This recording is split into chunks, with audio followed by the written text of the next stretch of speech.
there and welcome to another Photoshop tutorial from IceFlow Studios. And in this tutorial I'm going to be showing you how to take a nice 2D flag and make it look 3D and realistic. Now, to begin you need to find two images. Number one, you need to find an image of a flag. It can be any flag you want. For this example I'm using our Canadian flag. Number two, you need to find a piece of fabric. I found this piece of fabric over at everystockphoto.com. Typically you want a nice piece of soft fabric with some nice creases in it. And these are going to work perfect for this example.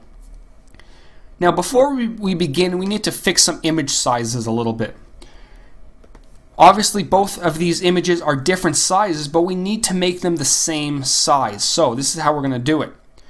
On our flag image, we're going to go to image size, and take note of these dimensions, 500 by 297. Write them down if you have to. 297 and 500.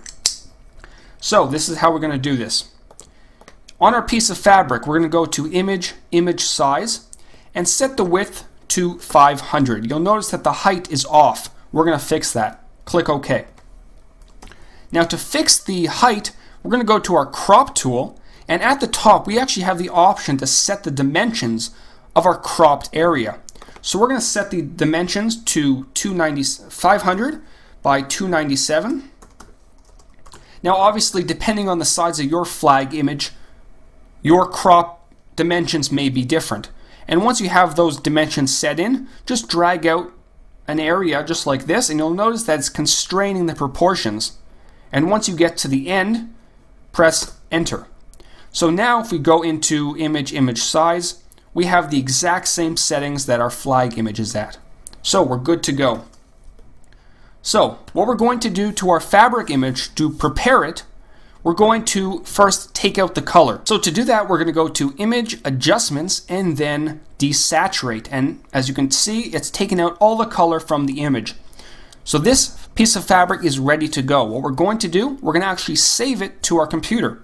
So obviously go to File, Save. Now I've already saved it, but you'll get a dialog like this, and save it wherever you want. I'm going to save it to a folder. I'm going to call it Fabric.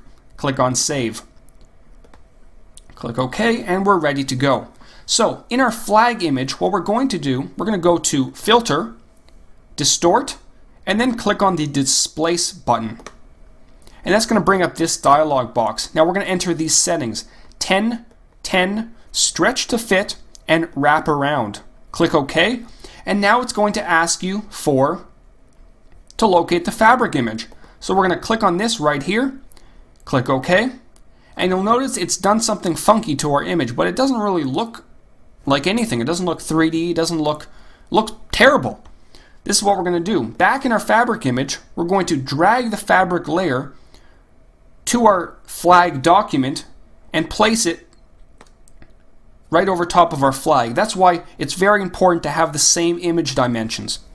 And once that's done, in our layers palette, in our blending options, we're going to click where it says normal and then go down to hard light. And watch this. Look at that. It's looking a lot more 3D, looking a lot more realistic, but it still seems a little bit too light, overblown. So we're going to adjust some levels. Going to Image Adjustments and then Levels, we can adjust our shadow slider, which is right here, and our midtone slider to darken them up a little bit. Just like this. And when you're happy with the result, click on OK. And look at that result. That is a beautiful looking flag. And as you can tell, it's displaced the flag pretty nicely. It's not perfect, but it looks really, really nice.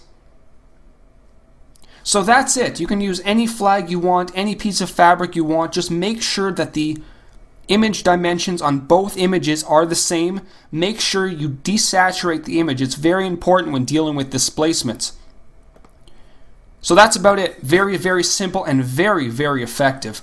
So if you're looking for more tutorials, head over to tutcast.com. If you're looking for a Photoshop community with great contests, head over to photoshoptalent.com. Until next time, this is Howard from IceFlow Studios.